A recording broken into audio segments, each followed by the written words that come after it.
All right, here we go, man. We are back. As you see, the podcast is constantly evolving, constantly growing.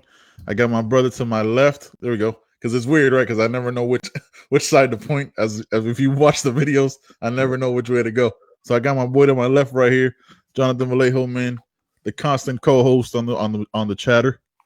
First of all, don't. All right, I will cancel this podcast right now, bro. Canceled. Right now. Yeah, it's canceled. That's it. Got pull the plug on this. No more streaming. But yeah, man. Wanted to jump on here. Obviously, we had talked over the weekend about the whole Kaepernick workout. You gave me shit about Disney Plus because you're a hater. We talked about a bunch of different shit. But first, I wanted to talk to you about this Chick-fil-A thing. So I know you just read the article. Yeah. So if you haven't heard, Chick-fil-A is going to stop their donations to organizations that are anti-LGBTQ. And if you hear some scratching in the back, guys, I'm sorry. That's my dog. He's in the room. He's hanging out with me. So never leaves my side, this guy. I So got some too. they're going to, yeah. In 2020, they're going to stop funding anti-LGBTQ communities or organizations and foundations and stuff like that. So my whole thing with that is like the couple articles that I read from like Vox and CNBC. I think the overarching reason why they're doing it is because they're growing faster than they thought they would, and they're getting out of the southeast, which we know the South in America is a very conservative area. So they're not going to have as large of a backlash as they would if they get to the West Coast or the Northeast or now in UK, which they had a store closed after 8 days. So I think the only reason why they're doing that is that it's money, right? It's they know their views aren't a popular view, regardless of like we're not here to talk about their religion, right? Like that's one of the things I don't want to discuss. I got family on both sides of it, you know what I mean? But like the politics and the policy of it is purely based on money.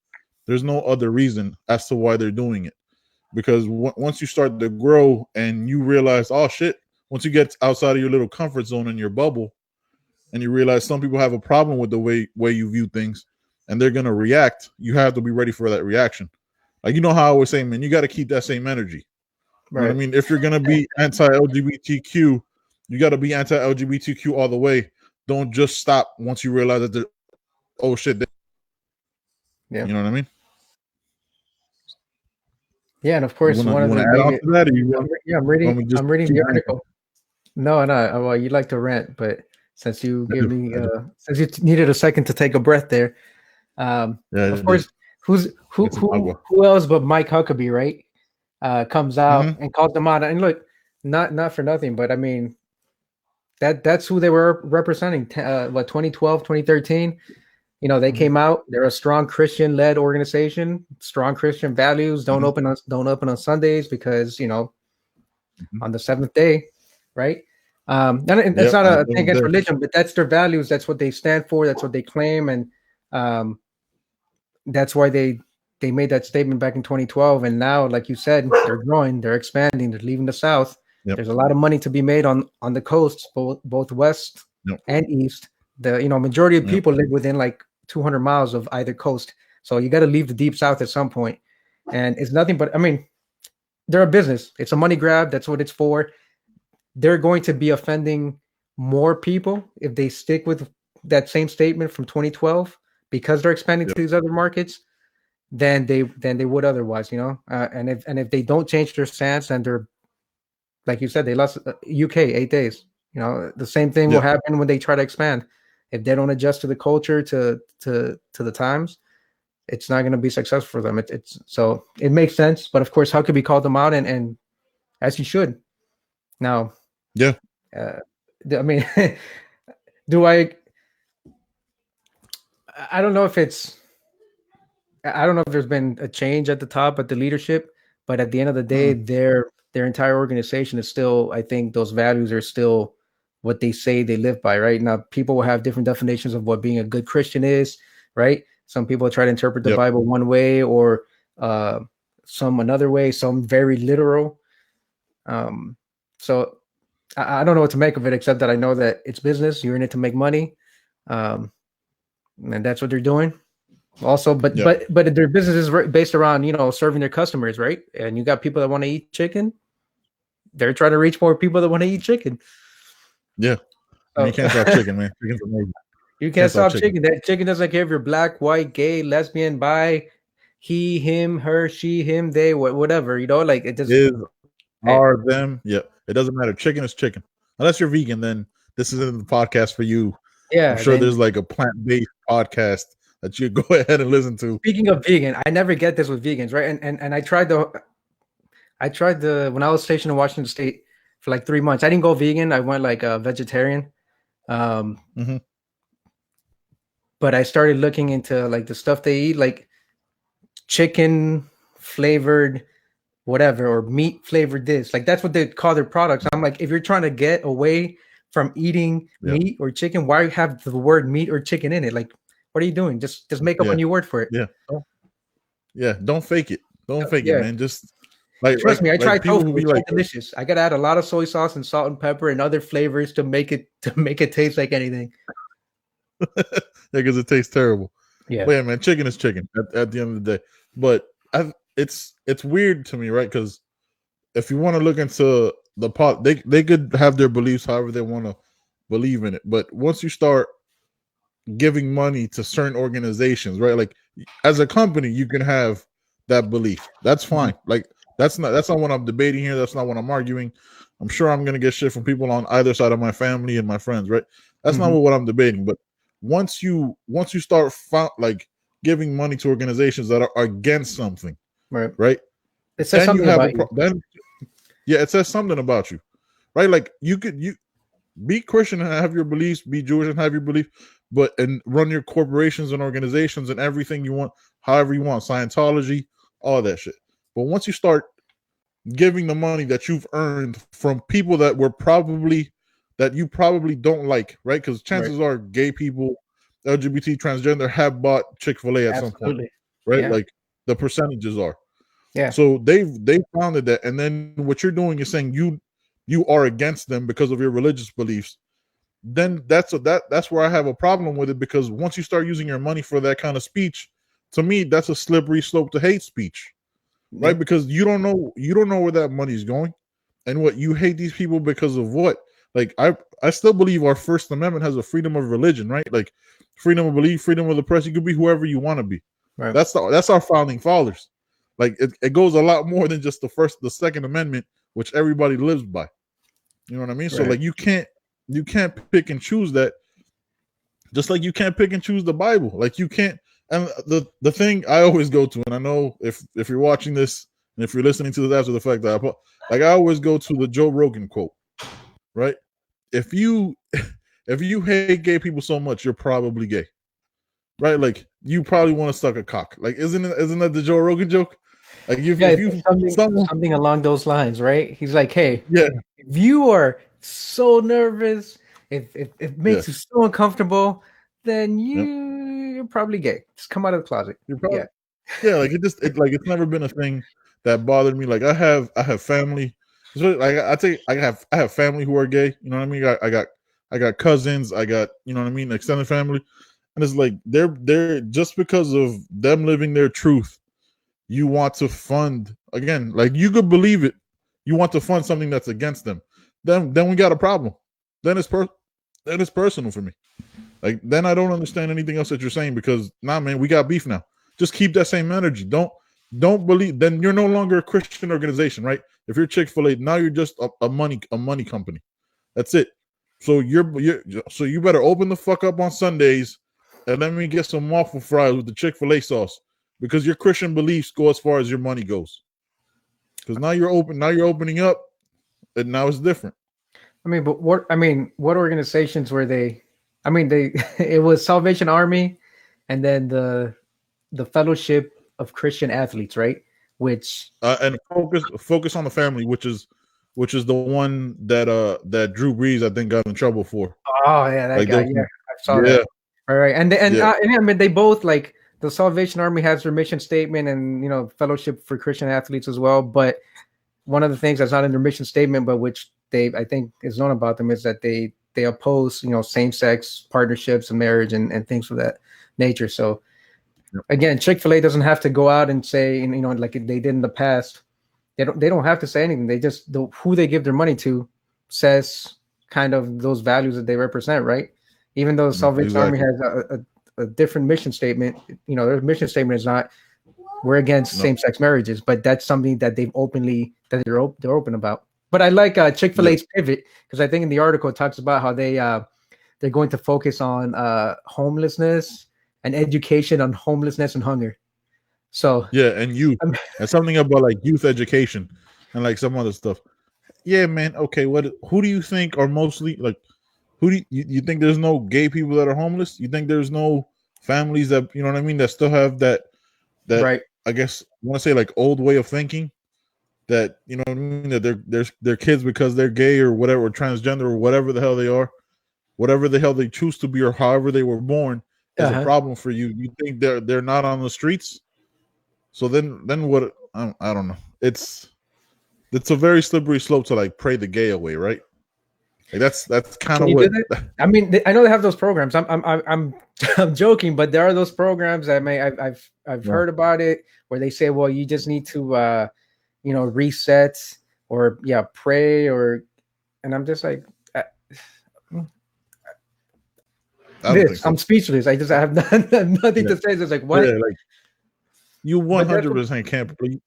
Like let's be real right now, right? Like, we're two people and people to watch this, whatever. Like people are born gay. Like that's not you don't choose to. You know what I mean? Like you don't choose to do it. Like you can't pray it away because then I don't know because it's slippery slope. That's our belief, right? But you know what I mean? That's our belief, and then maybe honestly think and that other people have their beliefs. But I'm also not going to enforce my beliefs on somebody else because you know what I mean? Right. Like I believe you're born gay, so that's my belief. Like we could argue till the cows come home. We don't have no proof either way because neither of us are scientists, and neither of us are God. So what's the point of this? You know what I mean? What's the point of that whole argument? But again, when you start founding anything against, that means you're for something else, right? Like the Defense of Marriage Act is that was like a political thing. Mm-hmm. That was another thing that was the same thing. Like, dude, like Defense of Marriage Act, then why do you allow people to get divorced? You know what I mean? There's straight people that get divorced all the time. Then what? How are you defending marriage? What? I don't know. I don't know what the hell my dog is doing back here, but I hear him licking, and it's weird. Yeah, my dogs are in the background. I have a little Maltese, and that dude barks at anything. And he started barking. Yeah. I think my wife might have just grabbed him and said, "Hey, chill," because I heard him. He's about to start going, and once he gets going, it takes a minute for him to calm down. Yeah, little dogs bark the most. Bro, yeah. I'm pretty sure like my dog was like licking I'm hoping his paw. You know what I mean? Like, no, he's not. That's not what it is. That's not what he's doing. Come on. No, he's definitely licking his asshole, dude. Like he licks his ass. That's what dogs do. It's horrible, right? But that's what pets do. They lick their ass. They lick their freaking penises. That's what they clean themselves. I don't know how you clean yourself that way. I mean, you clean those parts. What about your mouth? Who's brushing your teeth? I'm the one that's got to brush your teeth. Damn it. Yeah, exactly. And it just smells like straight up. Like he'll like get in my face and he'll breathe in my face. And I'm like, this is straight ass mouth right now ass breath that I'm getting. It is terrible. Yeah, but a dog's mouth is supposed to be the cleanest thing in the world, right? No, don't lick me with that mouth. I believe that. No, that's fake news. I don't believe any part of that statement, sir. All right, man. Let's that was 15 minutes on that shit. Yeah, but let's wrap that up. Like it's the only reason why they're doing it is just money. Right, like why they're changing their stuff. Like, dude, like I read that thing, that another article that said that they had a store closed in 8 days because of what they funded. Mm-hmm. You know what I mean? Like in England, in the UK. So it's you can't. Why would you branch out to the UK? Like, what kind of market are you testing? You know what I mean? Like, you should probably know the market you're going to go into before you get there, because you think the East Coast is liberal and progressive, or the West Coast is liberal and progressive. Wait till you get to Europe. England and Europe is way different. Europe been that way, man. I don't know. It's crazy. No, it is. Look, nothing's changed, right? The leadership hasn't changed. The only thing that's changed is that they're expanding, right? And with expansion comes a new customer base, which means people outside of who you're used to, they're big in the South, deep South. So now they're expanding to different markets. And in order to be able to do that, you have to be open in your company statement and your mission. You have to say you support different values, right? Whether you really Yeah. do or don't, I don't know, right? But Yeah. if they don't say if they don't change the organizations they support, then it's going to be hard for them to break into those new markets. But especially if you go into Yes, California, right? A lot of money to be made, and it's a big yeah. gay population there. What is it? Yeah, very big. It's so I think California. I might have this stat a little bit off. I think California, like their GDP is like if they were their own country, would be like in the top 10 in the world or some shit like that. Yeah, Like they that's how much money they make and they bring in. It's a lot of money you're leaving on the table. So it's like it's personally bad business to be, you know what I mean? Like I'm not gonna open up a business and be anti-white. You know what I mean? Or be only on your podcast. anti-Hispanic or be huh? Yeah. I said My only on your podcast would be over.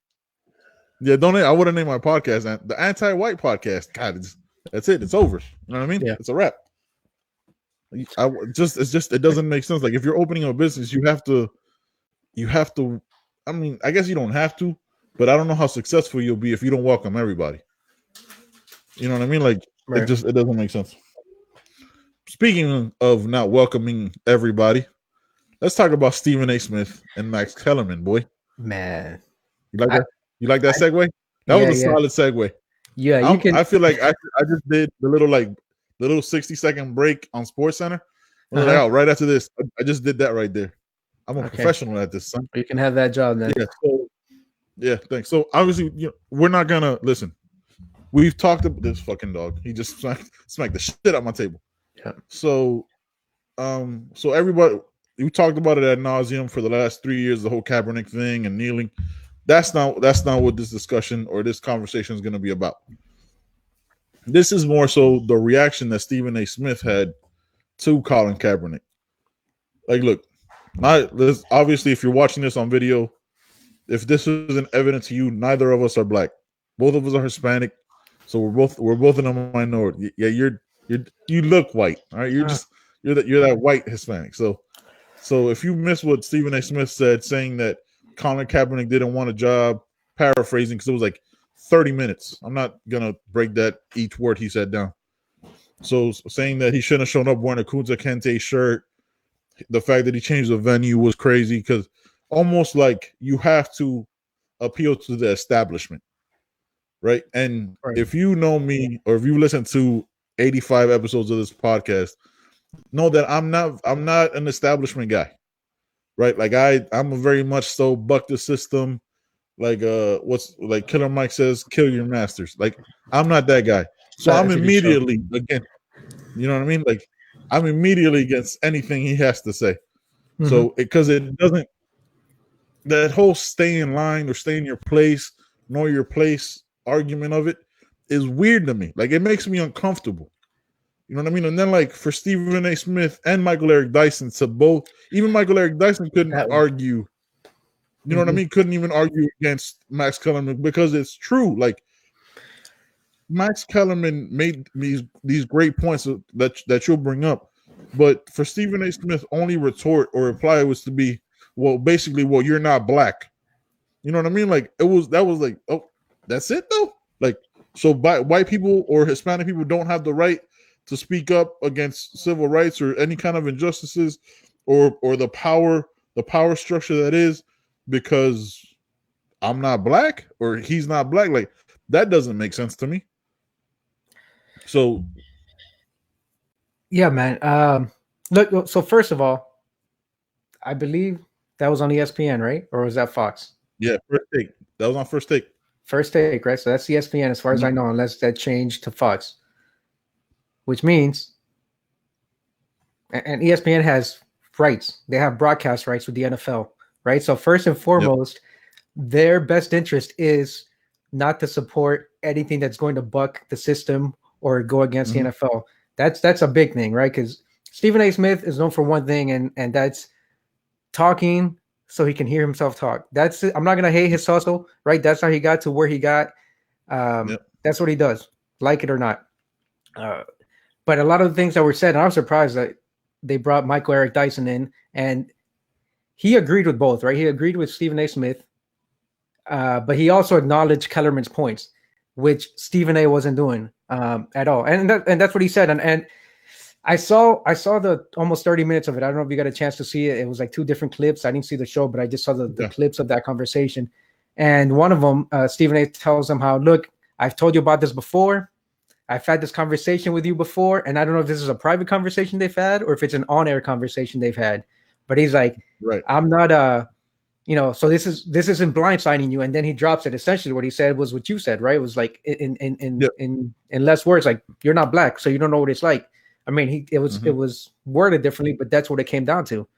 And I can see Stephen A's point, because not that I'm agreeing with him, but I can see his point, because what he was talking to, not that he's not white, but he made other points within that conversation, which was, there is what you're saying, and you're able to say that because you're white and you're privileged and you can say these things, right?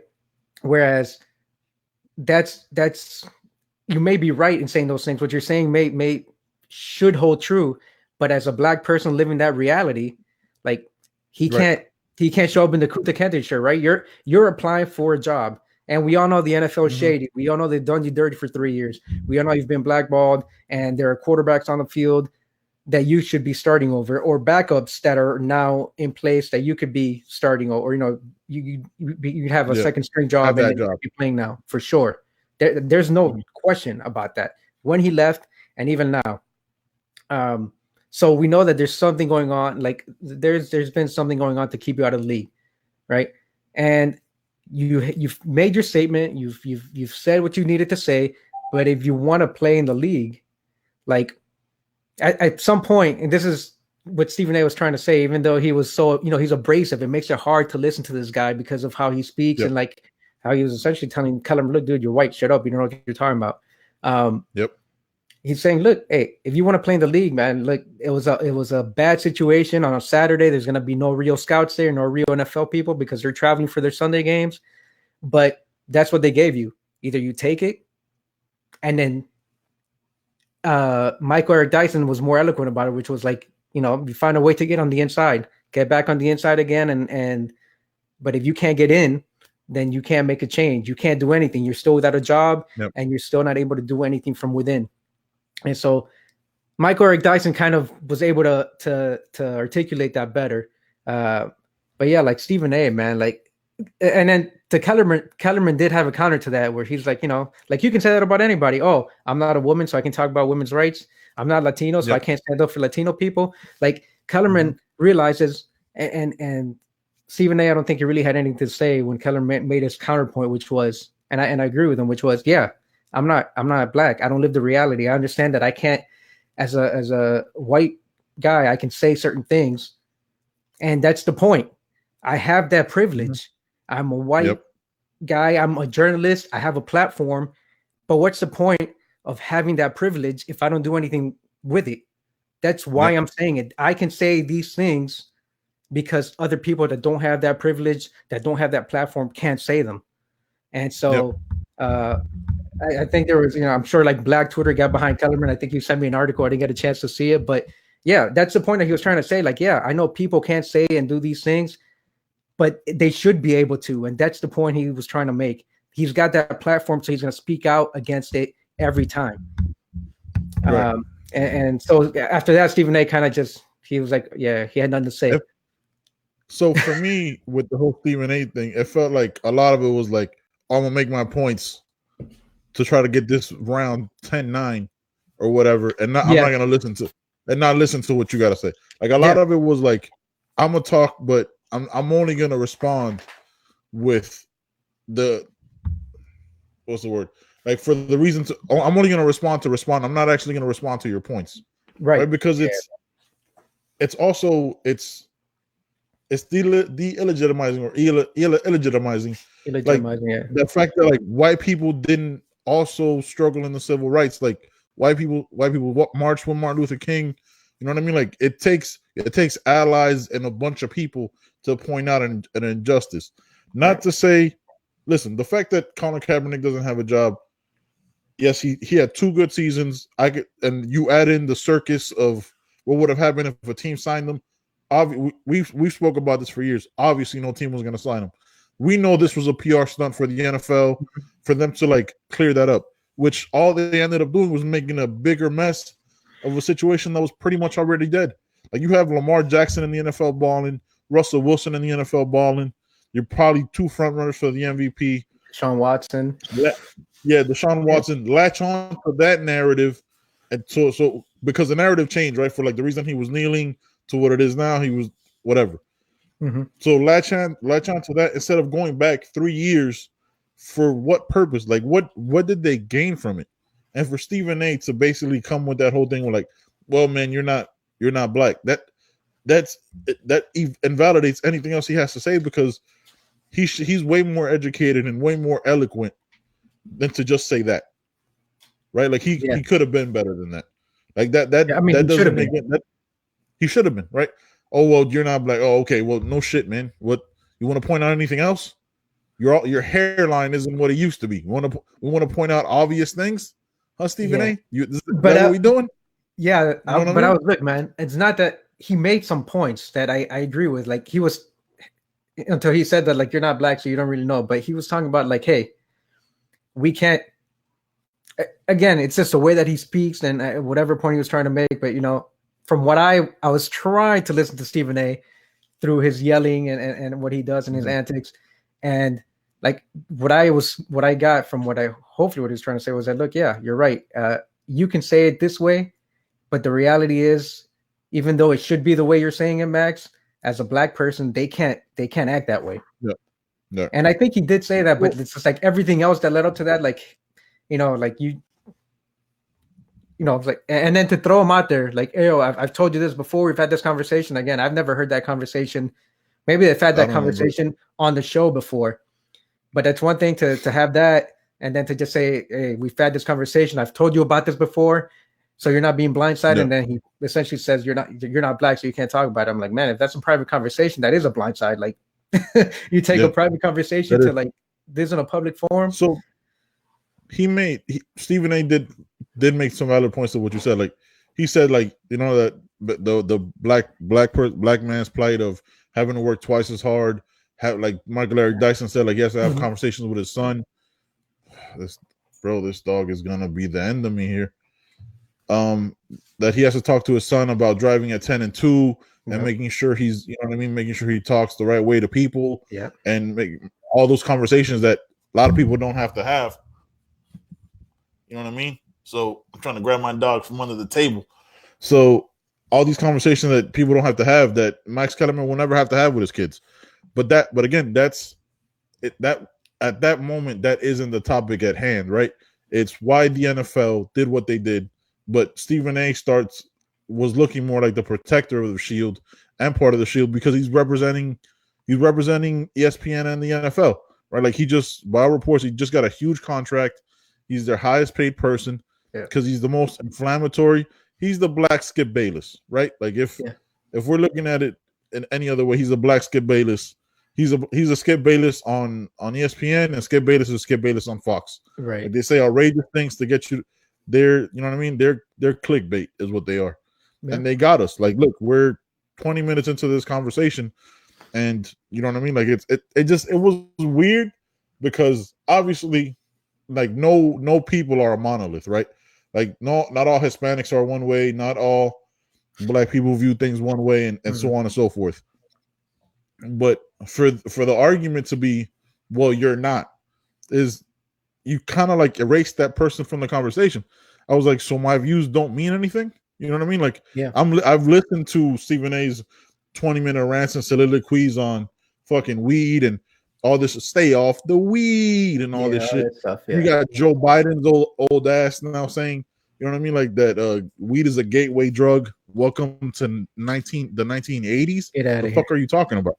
You know what I mean? Like, it's so stupid. Like it's this old archaic way of looking at things.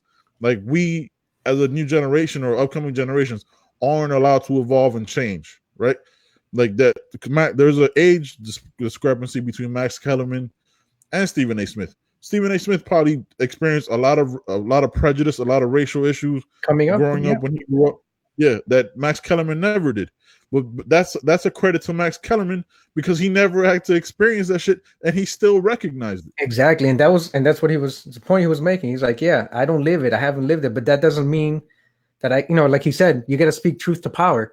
And like you mentioned, when Martin Luther King and all the civil rights leaders, right? But they didn't do that on their own. You need support of, hey, what white people that are saying, hey, this isn't right. Yep. And some of them are going to speak up, and you can't fault those people either because, like, Right. well, I support civil rights and I support equality, but I got some racist ass neighbors that are going to make my life miserable. And you stand up for what's right, but put your family at risk. And so, and even then, in those times, there were still people that said, yeah, we're going to stand by you. And so, according to Stephen A's, rhetoric and his message, well, don't speak. If people wouldn't have taken that stand back then who knows where we'd be, as far as Stephen civil rights. Wouldn't be on. Stephen A. wouldn't be on television. Yeah. Yeah. Exactly. And so that's what Kellerman was saying. He's like, I have that privilege and that right. I haven't lived it, but those people that can and have the platform should speak out against it. Yeah. And Stephen A. took it a different route, right? He's talking about a black guy can't live there. We were talking about Kaepernick specifically. We weren't talking about like a guy who's being denied a job at whatever corporation ABC. Right. We're talking about Kaepernick, who yes, he's black, but he's being blackballed because of his message and the statement he made and the stance he made. Like, so it's a little bit different, and they're not they're covering Kaepernick. So he was trying to kind of derail the topic, and Kellerman was trying to stay on topic. Like, we're talking about this guy, like this specific situation and why he's been kept out of a job. And like, we work for the media, we see what's going on. We're covering it. It's our right. One, it's wrong, and two, that's our job as journalists to call it out. So why aren't we calling it out? Yeah. Why? Like, again, like I've always wondered. Like, I was listening to. I'll give you another example. I was listening to the Joe Rogan podcast clips, and he had a reporter on there, Matt Taibbi, right? I think he wrote for like Rolling Stone and like all this other stuff. He's a well-known reporter, and he was talking about the 2016 election. I don't know what's going on in the comments. I don't know if they're saying like this is not a dispute of what happened. That's not what this is, right? Where they said like, Donald Trump had 20,000 people in the stadium and Hillary was struggling to get 2,000 to 3,000 to 4,000 people to show up. Right. But none of the reporters reported it because they were afraid to come off as anti-Hillary or pro-Trump. You know what I mean? Or pro-Hillary or anti-Trump or whatever, because they didn't want their bias to be shown. So they never brought up the fact that it's an empty arena or empty stadium. So when the election happened, it blindsided the mainstream media because it was like an open secret, but nobody ever addressed it. Right? So gotcha. If you're in the section of the media, you have to call it out. Like, you don't owe them anything. Like, you just allow this thing to happen and then okay, well, that's just what it is. No, man, it's literally your job to report. Like, because you and I are never going to be embedded in those situations where we know what's happening with the NFL and behind the scenes or what's happening in different elections and shit like that. Like, we're never going to know that. So we count on the media to report that stuff and to let us know what's happening. So that's why the Max Kellerman thing was so powerful, was because he spoke against the establishment. The NFL's the establishment, ESPN's the establishment, and so on and so forth. Like, that's why it penetrated through. Like, yo, somebody finally told us they full of shit. Not just Stephen A, because Stephen A is the establishment in that conversation, right? He represents the establishment. Absolutely. With his views on weed and all this other stuff, which is just ridiculous. You know what I mean? Like, you could go down the clinical ways it could help people. Like, it's help people that have kids that have seizures. You give them CBD oil and it cures, you know what I mean? Like, there's the whole stance on weed is stupid. That's when I stopped listening to him, when he just became like this Fox News parrot of a person where he had like these old school ways. I was just out of it, man. I was just out then. Like, I didn't care about anything else he had to say. Because like, if this is one of your views and you for years have yet to evolve, then you haven't learned, right? Like, my views as I've gotten older have evolved. I've learned, I've read, I've listened. You know what I mean? I've been in conversations. I've learned. Like, it's just the human nature. You learn for him to still have this stance. Yeah. Huh? You learn to see things differently. Yeah, you do. Like if you just don't allow yourself to see things differently, then what are you bringing to the table?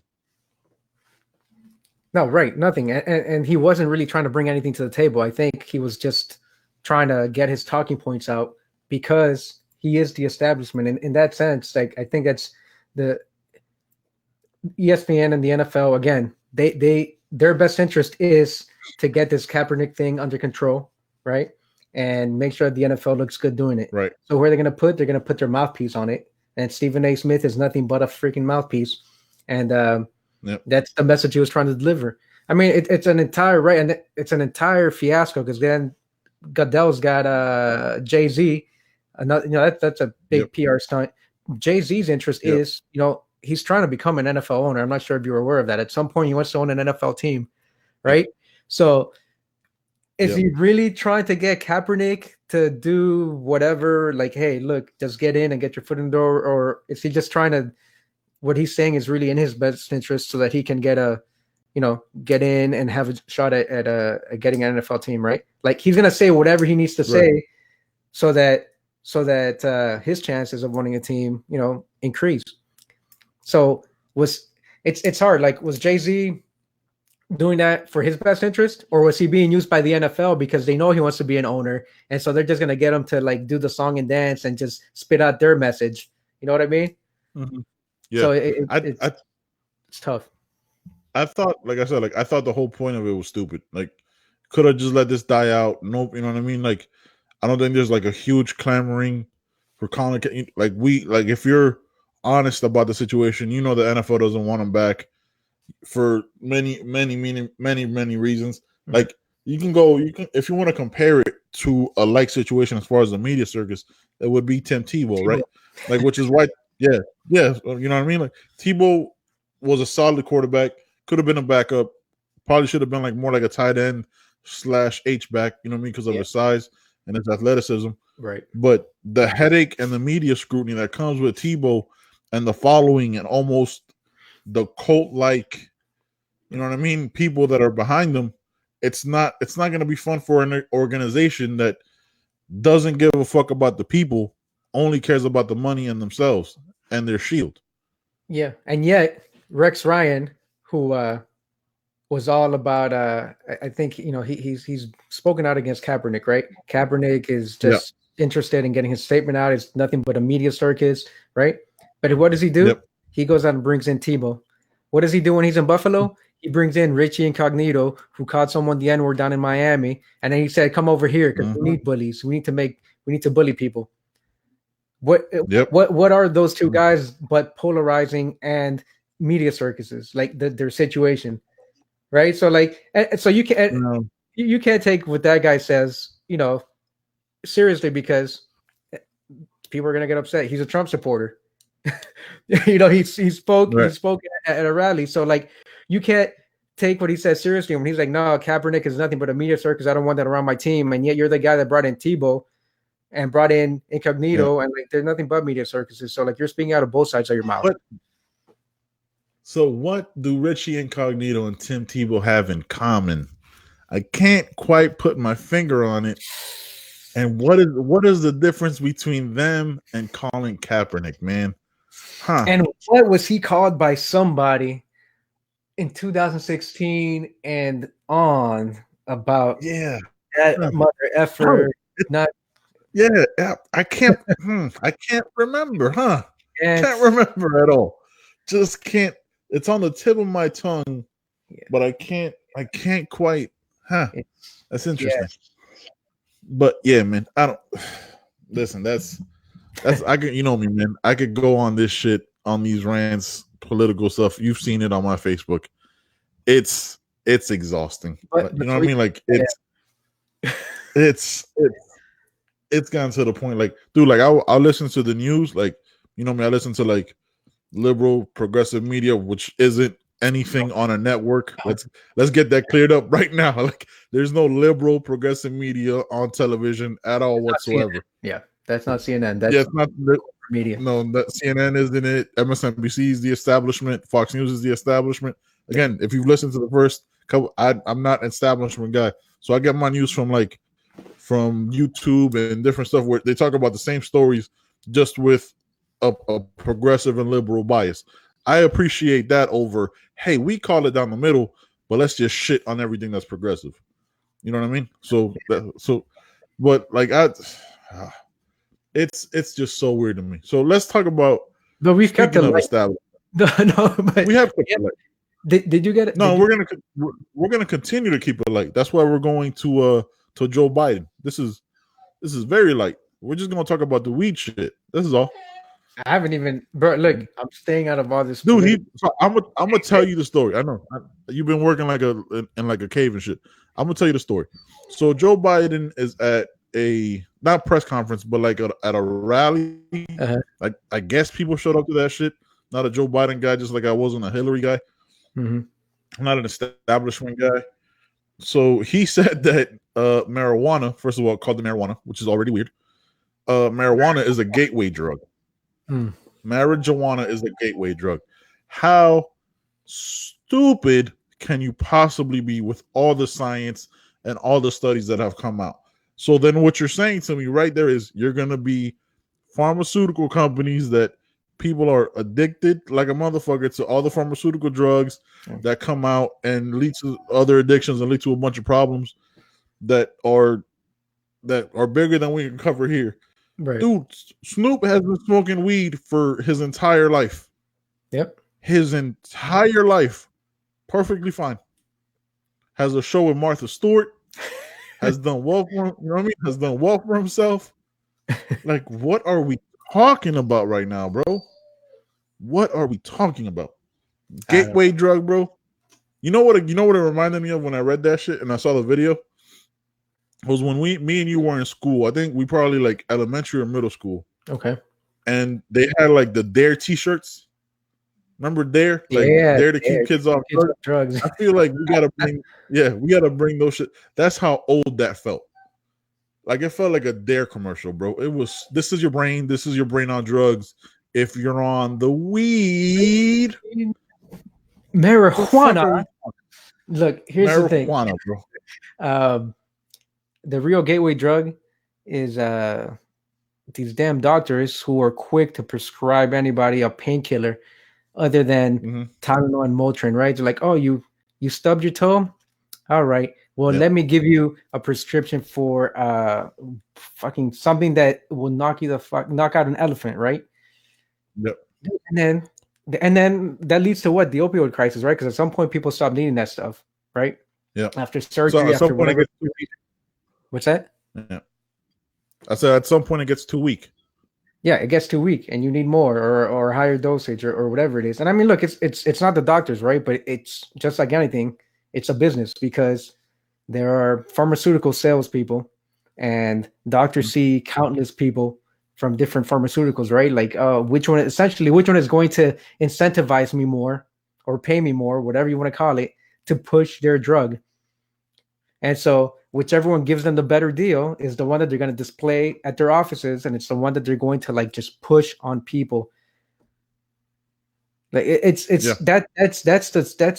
what we need to be worried about, right? That there's no marijuana, there's nothing. Like you go to the doctor gives you these pain pills that they shouldn't be giving you in the first place, and they're getting people hooked. That's the gateway right there. Like how there people don't see something wrong with pharmaceutical salespeople selling to doctors who have a vested interest in prescribing a particular drug to someone because they're going to make more money. And how that's not unethical is beyond me. It's crazy. But we're talking about marijuana as a gateway. How that isn't discussed more and talked about more is ridiculous to me, right? Because what happens is, let's say, because like people don't just start on opioids, right? Like it's through injury and all this other stuff. Exactly. The fact that they tell you that, then they prescribe you that, and then you have to take it because you're in constant pain, right? And then your body builds the addiction to it, whatever. And then at some point you can't get the pills anymore because they cost too much, and then you might turn to other stuff. You know what I mean? Like you hear countless stories about it. It's crazy, man. For Joe Biden it just shows you he's gonna be a pharmaceutical company protector, and that's not what I'm about, man. Yeah. Like then it just means that he'll probably reduce the testing in it and make it easier for harder drugs to come out because Pfizer can make a harder drug than codeine or whatever the fuck. You know what I mean? Yeah. I don't know this shit. You know what I mean? Like because they can make they get less stringent with it, and then harder and harder stuff comes out, and then what? But because you still have marijuana as a Schedule 1 drug, when the science behind it says everything to counter that is ridiculous, man. Yeah, man. I don't know. I mean, something needs to be done, and Joe Biden is not the one to do it. He's just going to line these pharmaceutical companies' pockets even more. So, I mean, at some point, we're gonna have to have like a full political conversation on this. You know what I mean? And like delve into like these policies and different stuff because people like obviously a lot of people come at me because I'm too left leaning or I'm just like, nah, man. I'm just looking at it like, yo, this shit doesn't make sense. Like, I'm going more towards that than whatever propaganda you want to sell me. I was like, hold up, man. You trying to tell me that marijuana is a gateway drug, but there's thousands of people dying every day from overdoses? Snoop Dogg is perfectly fine. Has never overdosed. Probably smoked more weed than any pharmaceutical thing patient has ever ingested. Like, let's talk about this for a second here. This doesn't add up. Like no, you know what I mean? You're spewing some bullshit here, people. yeah, Like I'm not. You're not just gonna spoon feed me bullshit. I'm gonna be okay with it. That's not, nah, man. Nah. Yeah. And I live in Ohio, right? Like this is where the opioid crisis is up here in the north. Maybe because it gets cold and people get depressed. I don't know, but this is where it's hitting. Michigan, Ohio, these midwestern northern states. Like this is where the crisis is happening, and it's not just people getting addicted because they get injured, they go to the doctor prescribes them drugs that they shouldn't be or a higher dosage, dosage higher than they should prescribe. But I've had it's not well, I know someone who's gone through this, so we'll talk about marijuana, right? Her a coworker, her son was smoking, and he was smoking marijuana, except that his marijuana was laced with fentanyl. Oh shit! And it doesn't take much. You don't have to put anything, right? So why would someone lace weed with fentanyl, knowing that if you don't get the thing right, you could kill that person?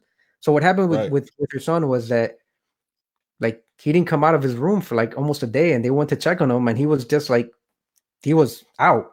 They had to rush him to the ER. He made it through, but like, God, he was out for almost 24 hours. Like they didn't know he was in a coma for almost a week. And why would someone lace like that's how bad the opioid crisis is. It's not because of marijuana. It's because people know marijuana isn't going to bring you more customers, but this fentanyl is. And if I lace it just right, yeah, I may kill some people, right? But the chances are that I'm going to hook these people to get even more stuff, more than just weed. Now they're going to spend money on other stuff to get a higher high than we can give them. And that's all that stuff. That's like that. Those are the pills. That's what they're using. And and that's why people are ODing on heroin, right? Because they get prescribed fentanyl or these hard painkillers. They come off the painkillers, and in order to get the same high that the painkillers used to give them, now they don't get the painkillers. So how do they do it? They need heroin. Except heroin isn't going to do it for them, so they OD on heroin to get the same high that they were getting from that fentanyl. And people are ODing on heroin trying to get that same high that one pill is giving them. So we're again wasting time talking about marijuana. These old school views, like we got states that have legalized it already that are using it for medicinal purposes. We have people like you said, Snoop Dogg and other artists and creatives that use it to help them in with their creativity, with their craft. On the medicinal side, athletes need it. They use it to help them like recover and get better and people need it to deal with PTSD for all sorts of positive uses. Yep. We tell and we're saying that it's a gateway drug. That's what's gonna no, like look at what's happening. It's like Eminem said, right? Middle America. It's not a tragedy until it's hitting Middle America, and that opioid crisis is hitting Middle America. So I'm waiting for them to like wake up and start talking about marijuana being a gateway drug and really. Are they going to do it? No, because as long as there's money to be made, no one's going to put the clamp on these pharmaceutical companies. And there's something, I don't know if you saw that Patriot Act show, but there's something that's like, I think he said like 100 times stronger than fentanyl that's coming out soon. That shit is scary. So I think the reason why old school politicians and corporate politicians on either side, while they'll never speak out against it and say that marijuana isn't a problem and stuff like that, is because they get funded by these pharmaceutical companies. Absolutely. Right? That's how they win elections. Like you can't name 10 people who like Mitch McConnell. You can't name 10 people who like X, Y, and Z senator. You know what I mean? Like you can't name them, bro. Like they don't actually exist, but they're funded by corporations, and they'll get these ads and they'll look popular, and certain amount of people will vote for, and they'll barely win, right? Like it's once you become a corporatist, your soul is gone. Left and right. If you get millions of dollars, like dude, it's just human nature, right? Like if you get millions of dollars from this corporation, you know what I mean, and you're already a crooked soul to begin with, like what? Of course you're gonna sell out and not care because it doesn't affect you. Yeah, like, it doesn't matter. Yeah, exactly. Like it doesn't matter. Like, dude, you go take a shit in a gold toilet. You're not gonna care that Joseph or whatever the fuck died in. You know what I mean? A 17-year-old kid died in the middle of Ohio, or Bethany, you know what I mean? Bethany, whatever the hell, died in Texas. Like that's not gonna matter to you. Or that you live in the poorest, one of the poorest states in the union with the highest opioid epidemics, and you haven't done a thing about it or ever spoken about it. All you've done is criminalize the addicts. Like that doesn't help anybody. You're not helping a single person in that situation, bro. And if you argue against that, then you're coming from a corporate side, but you're not getting the corporate payback. So what are you really doing? Like if you're not a center, like, nah, man, Pfizer needs to be in business to make all these drugs and all this shit. Like that doesn't make any sense. Like that's opioids, man. I don't know. It's a long conversation there, boy. Whew. Yeah. Before you talk about marijuana and all this stuff, we were talking about Kaepernick. Did you get a chance to watch that workout? I watched most of it. I thought he could be a backup, but he won't be because it's not good business. I thought he underthrew some people. I thought he looked in shape. But so funny story. Like I remember years ago, this is back before he started kneeling and stuff. So you remember, like he had 2 really good years where he threw like over 3,000 yards. Yeah. He had two solid years where he led the Niners to like 14-2 and 11-5 seasons and to the Super Bowl. Yep. He started getting. He seems to be a very sensitive guy. Like because there was a lot of critique of him because he was too built. Right. I don't know if you remember those critiques where like he was too big. Like how can he really stand? He's got too much muscle on him. I remember like weird analysis like that. Like this is stupid. It's the NFL. Like you would need more muscle. You know what I mean? Like that's stupid. Especially if you're mobile. But then he came back and like I think he turned vegan or something and lost like all his muscle. Like you know what I mean? Like all his started running more. Didn't work out as much, and that's when the precipitous drop off of his stats happened. Was when he became too small because then he couldn't take the tackles that he used to be able to take. You know what I mean? And then his body changed too drastically. Yeah. So then after that, he didn't throw for over 1,800 yards, and then he just got worse and worse after that. But he had 2 almost 4,000 yard passing seasons. You don't do that by accident. You know what I mean? Like that doesn't happen. Especially that coming out of Nevada, like he was coming out of nowhere.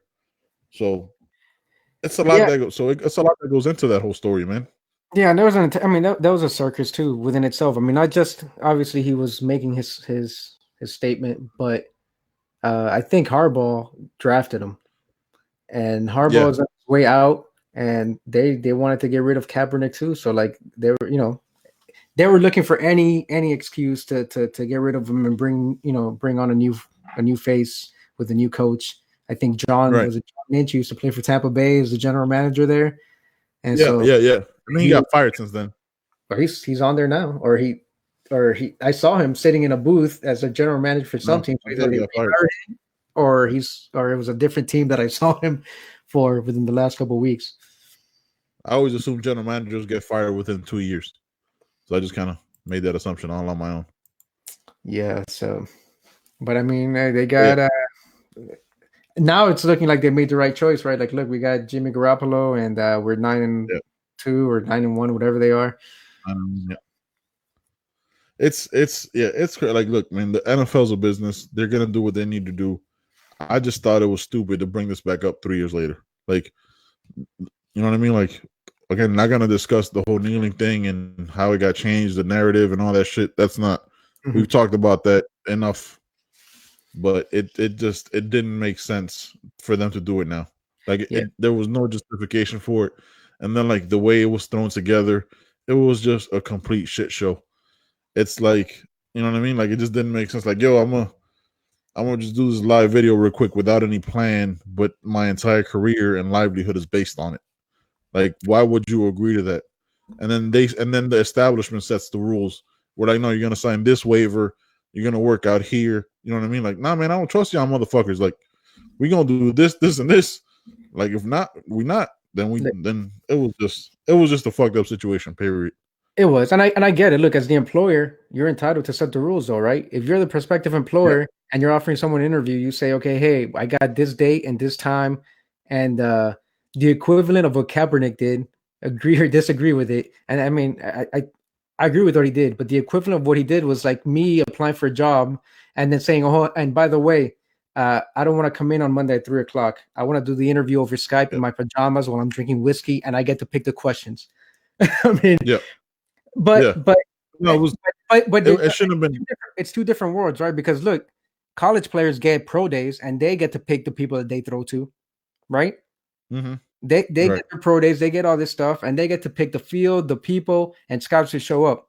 So if the NFL really wanted this to seem like it was legit, do it on a Tuesday or Wednesday, or whenever people are available, like scouts and coaches and people that have some influence within an organization, an NFL team, to show up, where it won't really interfere with their planning for the coming week's game, and do it that way. Look, give him a week, 2 weeks notice, whatever it is. Let him pick his receivers, so that he doesn't think that we got some, the NFL is going to pick some 18-year-old, because that's the minimum requirement is 18 years old. Yeah, they could have, So and so was he right? If you wanted to play, or at least have a chance of playing, maybe he should have done it that way. Gone, just abided by the rules. Now, having said that, I don't think he would have been picked up, right? Because we can't see anything. The video wouldn't have been allowed. And then the NFL was filming it, so they get to pick and choose what videos they release to the media, what clips we see, and so knowing the situation what's happened for the last 3 years, it was just it looked like he was being set up. It was a bad situation for him. So Stephen A can say whatever he wants to say, but we got to see what he's able to do still. All this stuff that he said, that he's ready, he got to pick his receivers, the field, and there's no chance that the NFL could control the narrative, saying, look, release certain clips of him not throwing well, because he did have some bad throws, but he had some really good ones. But who's to say that stuff would have been released when they hold control of the video and the players? Yeah. I mean, all you'd probably, and we're under here, like all you probably would have got is like that 15-second clip on your local news where he underthrew a receiver or he overthrew somebody. Yeah. And then all you get is like that sports anchor going, well, I guess time gets us all, or some stupid analysis like that. And then they would have moved on and try to sweep it. And then they would have moved on. That's why it got thrown together so fast. It didn't make any sense to begin with. Why you would even agree to that? Like, none of it made sense to me. It was stupid. Yeah, it shouldn't have been done. Like on either side, like it should, like, nah, man. You know what? You gave me 10 million, 20 million, and the settlement, whatever it is. I'm good, man. Thank you. You know what I mean? Like, don't you've shown me who you really are. That's what it should have been. Like, it should have been Colin Kaepernick. Like, yo, man, NFL, you've shown me who you really are. I don't want to try out for you guys. I've moved on. I've moved past it. That's that, and should have been and left a bigger person and not given the press. Like, all of it is bad on both sides. Like, there's no winner here. Because then his press conference after was stupid. Because then, like, why are you gonna bitch after the fact? Like, then don't even show up. You know what I mean? This is you're still at a job interview. I'm not gonna be at a job interview and like I don't like the people asking me the questions. Like, you know what, man? Fuck y'all. I don't want to be here anyway. Like that's not how that works, bro. That's bad Right. business. But that's what I would love to do that one day at a job interview, even though I'm good where I'm at. But I was like, you know what? I don't want to be here anymore and just walk out wearing a fucking Jose Marti shirt or some shit. Let me know how that works out for you, though. Yeah, I probably won't get a job. I can tell you right now, breaking news, I probably won't get that job. Yeah. All right, man. Good talk. We'll do this shit again. I don't know. We'll try for Sunday or something. Yeah. Sunday This was works. good. Let me know if you plan in the future on having the shipping container full of frightened refugees. I told you that in confidence and off the record, man. We talked about this. I'm about to go watch some fucking. Someone will get I'm about that. to go watch some Jack Ryan though. Have you seen Jack Ryan? Damn, I saw the whole first season. I know the second one's been out for a few weeks now. I gotta watch that. Yeah, we're I think we're like on episode 4 or 5. Like we're trying to slowly pace it because it's so good. I don't want to burn it out. I don't want to over binge it, man. I read through that thing in like 2 days. The first season, I was like, damn. Dude, I would have. If my wife didn't want to watch it the way she wants to watch it, I would have burned it up in one night. I would have stayed up to like 4 a.m. and gone old school with it. It is such a good show. Do you hear my dog crying like a little baby in the back? If you haven't already watched it, yeah, I hear him. Watch Altered Carbon. I saw it last year, and they're coming out with season 2 here soon, I think. What season? I already saw season 1. Gangster shit. Yeah, I'm waiting for season 2. My boy told me today, my boy Danny, not at the Wurong, another one. Yeah. Told me today or yesterday to watch Atypical on Netflix. Mm-hmm. That's been on my list for a while. It's got like 3 seasons, so I'm gonna watch that. Like I said, with a kid that has autism, so I'm gonna have to watch that. So I think it might be a good one. All right, man. I'll catch up with you next time, brother. All right, man. Good guys, thank you so much for staying tuned, listening. As you can see, there's my Instagram, there's my Twitter.